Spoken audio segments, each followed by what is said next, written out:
Welcome to another episode of the Caffeinated Librarians, Mayapack Public Library's pop culture podcast. I am one of your many hosts, Lewis. I am here with, going left to right, Katie, Amanda, Simona, and Joe. And today we're talking about the maybe one of the greatest comedies, one of the funniest movies, one of the most poignant films of our generation, Forgetting Sarah Marshall. So, Forgetting Sarah Marshall, very brief synopsis. A guy is dumped by his girlfriend of 5 years after she confesses that she has been seeing somebody else. He tries to get over her by going to a resort in Hawaii, only to find that she is also staying at the same resort. Hilarity ensues. Some very raunchy stuff ensues that I was very concerned that Simona was watching. But that is what happened. So, initial thoughts. I love it. I loved it. I love this movie. I thought this movie was great. Initially, it's really good that I actually watched this movie relatively recently for the first time because I'm a huge fan of Get Him to the Greek. I don't hear anybody talking about that anymore. I just see the gif of the entire time, the little wiggly hands, happy face. But when it was actually a rainy day, we were feeling sick, and I was like, Lou keeps telling me about this movie. I know he loves this movie. He recommended it during our summer picks display here at the library, and I had a chance to watch it, and Brian was like, why do you want to watch this? And I was like, Lou keeps telling me it's really good. And he was like, well, it's not necessarily the happiest of movies. And I was like, do you know what I watch? I was like, nothing I watch is the happiest of movies, but I'm feeling like I want a comedy. And he told me it was also a semi-prequel to Get Him to the Greek because it introduces the character Aldous Snow. Mm-hmm. And I guess it does the same thing with the girl, the actress as well, because she pops in, I think. One of the shows is in the background in Get Him to the Greek. Oh, yeah? Yeah, I think so. So when I heard, it's a prequel to Get Him to the Greek, I got really excited to see more Aldous Snow, because I love Aldous. So, I was very happy to see. I also really like the main actor, what's his name, Jason Segel, because he also got me, Brian also got me into How I Met Your Mother. Yeah. And Marshall is by far my favorite character, and I just love him. I think he's such a wholesome actor. So, hey, I'll finish that there for now. What I liked was the spoofs on the crime procedural dramas. I like that so much. I loved that. It was 30 Rock type jokes. Hit me right here. Perfect. It's gonna be hard for her to win the pageant without a face. I know. I just kept on thinking he's a douche. Also, Billy Baldwin is inherently funny. Yeah. So it's just he's just a douche. But I like because I like crime procedurals. So just watch it oh my god, it's making it look so bad. But I also like when actors are playing actors who don't act that well, but the actors can do very well, because just listening to the line delivery, the crassness at some points while they're looking at bodies, this is really funny. And since there are a lot of sexy moments in this film, I'm assuming we can talk about said sexy moments. We can talk about sexy moments. Lots of sexy time. Because when he's on his rebounds, and the one girl, I can't say what she says, but I started laughing. I know which one you're talking about. And actually, that's the part that I said to myself. I was like, oh crap, Simona's gonna be watching this. And I was like, I can't believe I'm making Simona watch this. But I'm glad you care. It's all funny stuff too. I love when the girl is saying hi, and he's like hi, and then she's like hi, and he's like hi.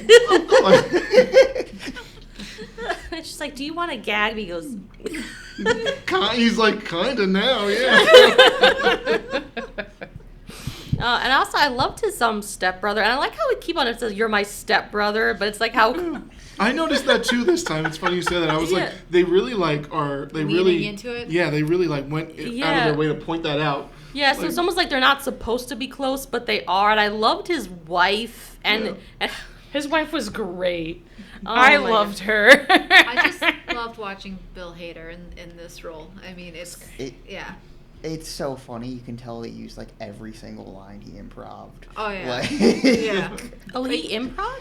a lot of this movie was improv'd.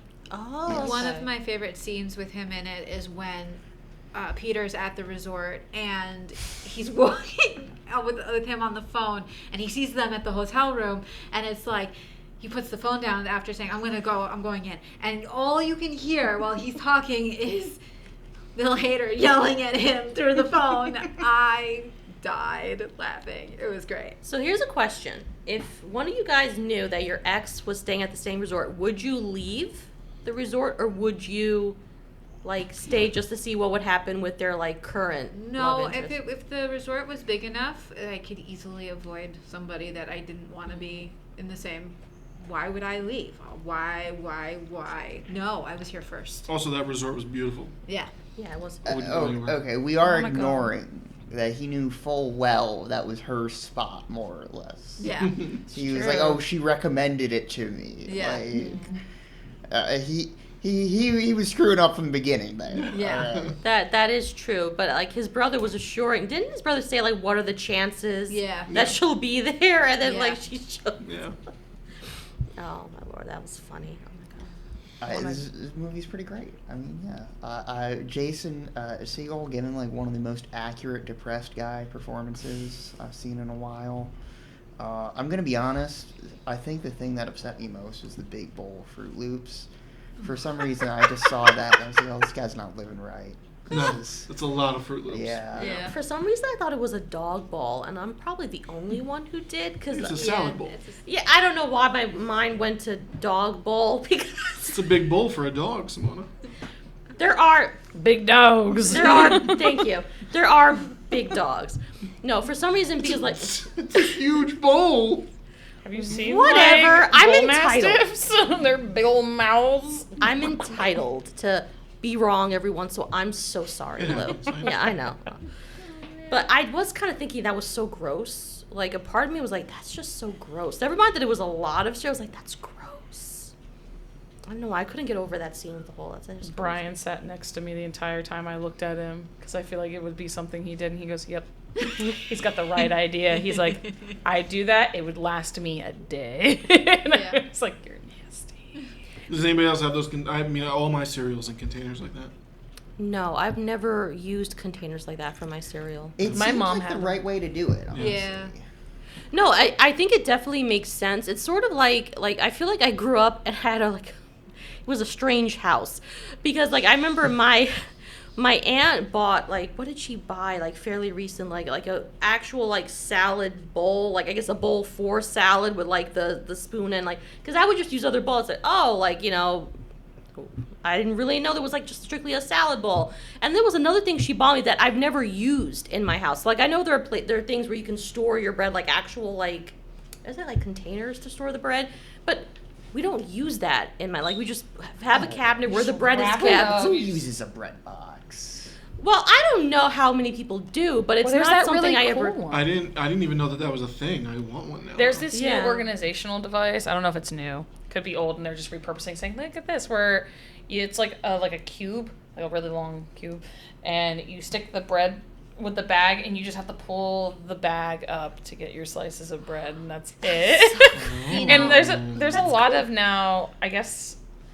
Nowadays, there's this really big like organization culture that's going around with all these like tins. I know I've been thinking about getting some of these stupid little preserve just for like my baking stuff though, because in my parents' house, my stepfather is was a chef, and so my mom also really enjoys baking. So to have like them in there versus the bags like about to spill everywhere and stuff like that, worrying about like it going bad faster, it's nice to have like we have like a big thing like this of like 3 things of like chocolate chips, different ones. So you have like milk chocolate chips, dark chocolate chips, white chocolate chips. I think we got peanut butter ones too. So Lou wants to come to my house, it sounds like. He's like, Yeah. oh, all these things. Yeah, we're all baked good. So, like, I've been thinking about buying this. My mom did have those things, though, for the cereal. I don't, because we don't often eat cereal. I have to be in the mood. Yeah, I don't For eat it. cereal often enough to actually have a storage bin. I like it for as, like, a cereal. midnight snack kind of deal. If Well, I'm that's when feeling like that's when I usually have cereal. Yeah. They brought Yeah. back Waffle Crisp. Oh yeah. It's my favorite cereal. You can only find it at select stores, though. Oh, that's a shame. I know, right? Yeah. But I did feel that it was realistic because when he talks about how he can't throw away this storage container, he says like it's practical and it does last long, and she bought it for me. Yeah. But I think that's like a realistic sort of thing, especially when he is as emotionally invested in the relationship, and he at this point is unaware that there were any problems in the relationship. Yeah. It makes sense that you can't easily just get over someone. Well, some people can, but like depending on the person, you may not be as able to get over that other person. So to me, I felt sad for him, like when he's walking around the house and he's talking about all the things that she's bought for him and how her presence is everywhere. I mean, this is just what every guy does after a breakup. Yeah. This is. Oh. Yeah. And one of the, I think one of the more heartbreaking things too is like, so after his first encounter post breakup, he starts crying after the sexual experience, and then but you see kind of like the flashbacks, like with her, it wasn't just sex, it was intimacy. Yeah. And I thought this movie did a good job of displaying that. Yeah. And they later on they kind of do it from her point of view also. I just think this movie did a really good job of, like, I've seen movies that display the female point of view of it. A lot of it Yeah. is the female point of view. But this one I think did a really good job of displaying how like guys cope, because those of us that have been there, that's the first thing we think is like, you just got to go out and do stuff and then you'll be fine. Yeah. Yeah. And that's like the worst thing you could do. Yeah. Yeah. Well, it's more relevant now than ever because you have a lot of like influencer culture too. So it's like, I know with certain celebrities who are influencers, I wouldn't call them celebrities, I'd just say influencers. You have like maybe like one in the party that is the more famous one, and then you're kind of the background person. Nobody really knows who you are. And so I know that recently, this is like relevant now too because of the, like, I know we've brought it up on another podcast thing. I think I've talked about the Colleen Ballinger situation. There was a lot going on with like her ex-husband, and the reason why they divorced was because he felt, behind the scenes, she was famous, like super famous. She had like 2 seasons of a show on Netflix. She was an internet sensation. She was doing tours. She had a book. She was in the spotlight, but because he was also a YouTuber as well, but not as famous, her fans bullied him, and also he felt more shoved into the corner. And so I think that it can be very reflective of like having a very famous person or like the breadwinner, in the family. I can see where Always maybe comes back to bread, huh? the bread. I mean, he didn't really. I don't think he wanted to be famous at all. He didn't want to be famous, I don't, except for yeah, Dracula I don't the think musical. that was really the issue with the. Yeah. No, but I would say he had a very, I would say a good job if he had, more, had he kept it, or he had just kind of done something more with, I know he was going through a slump, but he had an important job in like a Hollywood job. Yeah. Although it was like a behind the scenes work, it was still, he was a composer, right? It was a Yeah. composer. Without composition, we've definitely seen movies. I can't say like all movies wouldn't be successful, but that's not true, as we've seen. Like there are silent films and other films that utilize no music at all. Yeah. But a lot of the greatest films that we see nowadays, a lot of the big films, Marvel films, all these other films, it wouldn't be complete without that composition. So Star Wars. Star Wars. I don't know. I think the riff and here is just like, it's just tones. It's not even music. That's what I'm saying. I'm like, I Yeah. can't contribute it to all films, that but I'd say definitely applies to Marvel movies. I can't name you a note from those things. fair Which enough, is probably fair why enough. he was so unhappy with it. And also, It's not creative fully. It's because did he have much creative choice in the composition? Because like the little that I saw, like it didn't really seem like he had He tried any to get that choice. funky Seinfeld bass. It was It great, was right? when he did the Seinfeld note, he got back like he got direction back from the director going, just use the regular stuff. This is changing gears a little, but I really liked his pediatrician. I like that he still goes to a pediatrician. So that's a good segue actually, because I think so. You'd say the main characters are the love triangle. It's Jason Segel, Kristen Bell, and Mila Kunis. Yeah. All the side characters, We're every fabulous. single one of them, I think it just delivers, and is hilarious. I honestly didn't even think of the pediatrician as one of the side characters, but he is great. It's one scene, but it really got me for Yeah. whatever reason. You got a good looking Pete. Well, first off, I think it's really funny. One, he still goes to his pediatrician. I see that a lot with some of my guy friends. They still You still go to their pediatrician? they don't go to them, but they still like for some reason like consult. And I've always thought that was really weird because I'm like, aren't you supposed to like? When you find somebody you trust, But He that's clearly Do hasn't you still go found to that. your pediatrician? I do not. No. But I think that's what it was too. I think the fact that he had an established relationship, which now it's getting harder and harder with doctors in general to even see them. So I think that's also what it was too. I think he had an established relationship with his pediatrician. But I will agree, it's a funny moment where he, like, because like the doctors all concerned about this, like there's children in the room, and like he closes the door. And, You're sitting on a fire truck. Yeah. And Jason Segel's like, is this new? But I know that there are some differing opinions in the room on Jonah Hill's stuff. I think every line Jonah Hill delivers is just hilarious. I love him. Yeah. This is just Yeah, and evil I- Jonah Hill. Yeah.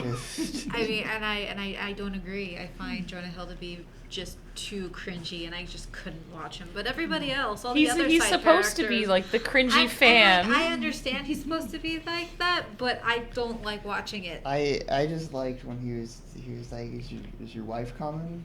Your girlfriend? I love it. He Your- just your- keeps oh, going. that sucks. You want a magazine or something? It's gonna be lonely. It's just like, shut up. I also, Shut up. I also like when he just goes and, like, Jason Segel literally just sat down. He goes to take the plate away. Jason Segel's like, oh no, I'm still eating. He's like, okay, I'll go myself, and just walks away. I'm like, Favorite line from Bill Hader? At one point, he just shouted at him, "I will equalize you." Yeah, yeah. I think so. He's great.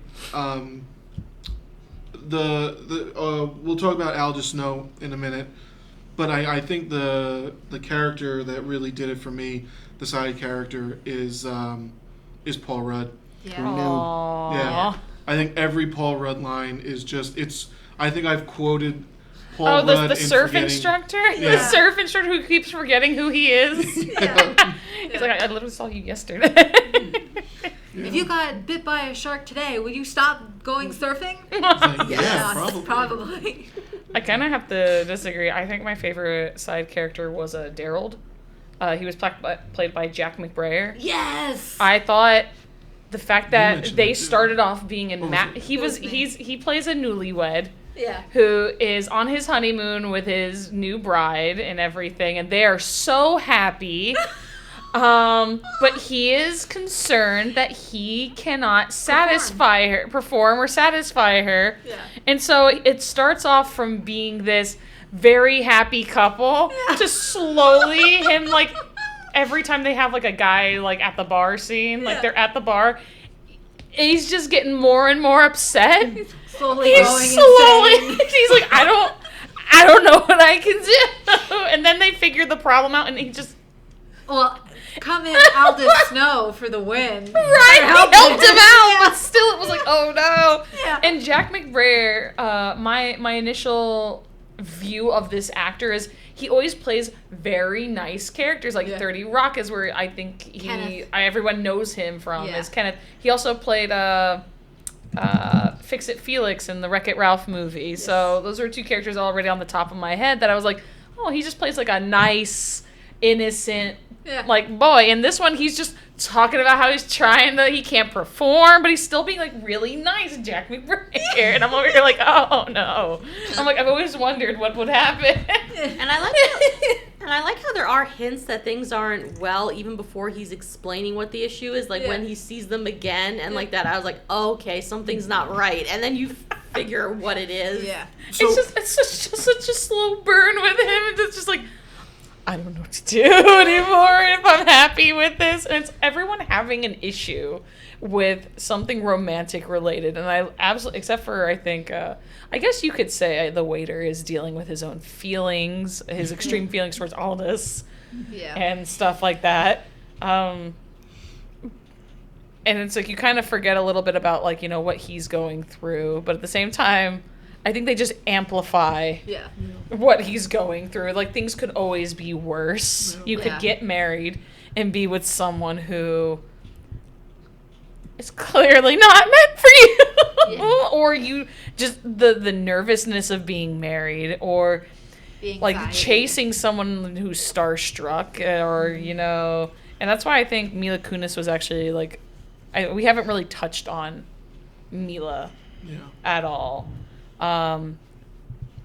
I don't particularly care for Mila Kunis as an actress, but I think she's very cute. I feel the same way about her, yeah.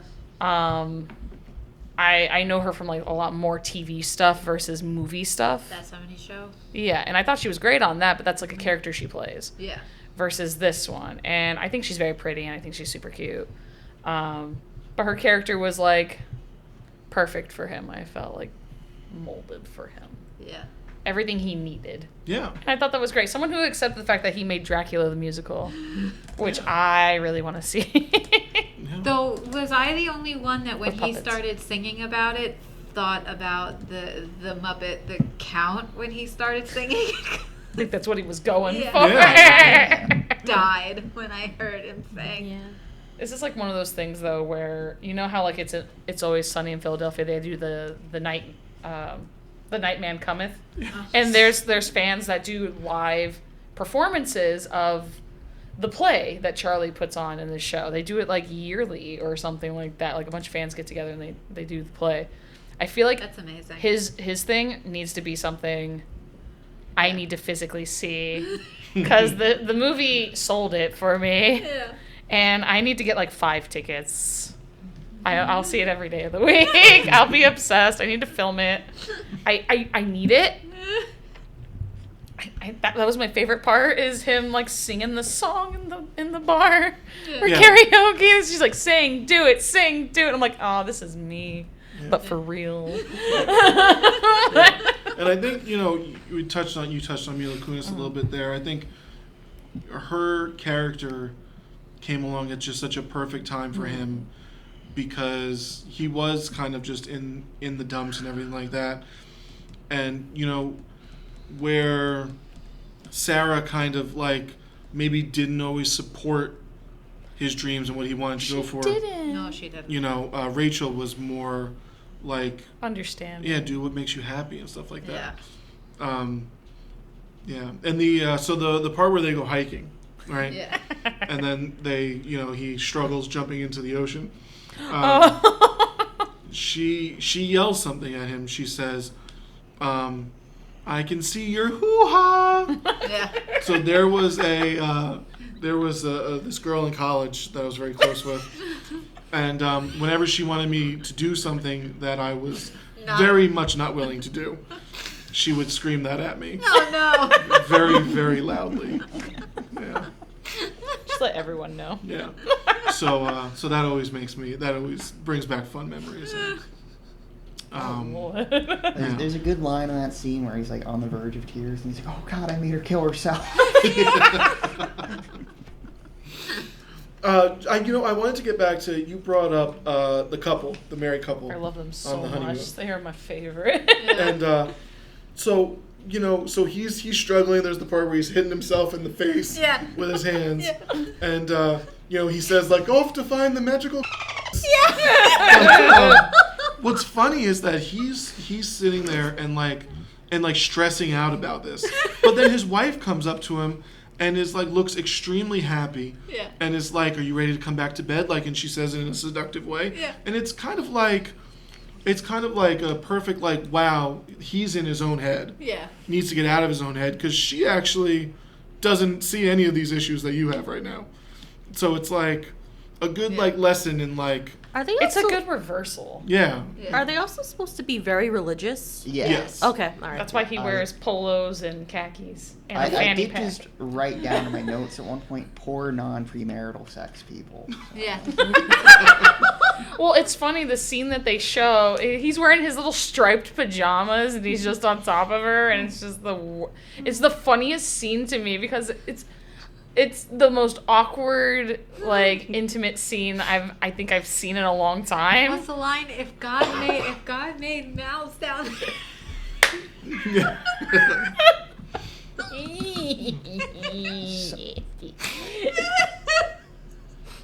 So then, also Aldous Snow is probably the other side character. I gotta tell you, that song that he sings, and Jonah Hill says that thing which I won't repeat. That song is so catchy to me. Yeah. I was walking around after I watched it. I was like walking around singing it, and Louisa is like, "You have to stop singing that. It's really inappropriate, and you're going to work now." But I just think it's so, I don't know, I think it's so catchy and it's so funny. But yeah, it is really pervy. And, Yeah, I have to say I don't really like Russell Brand at all. But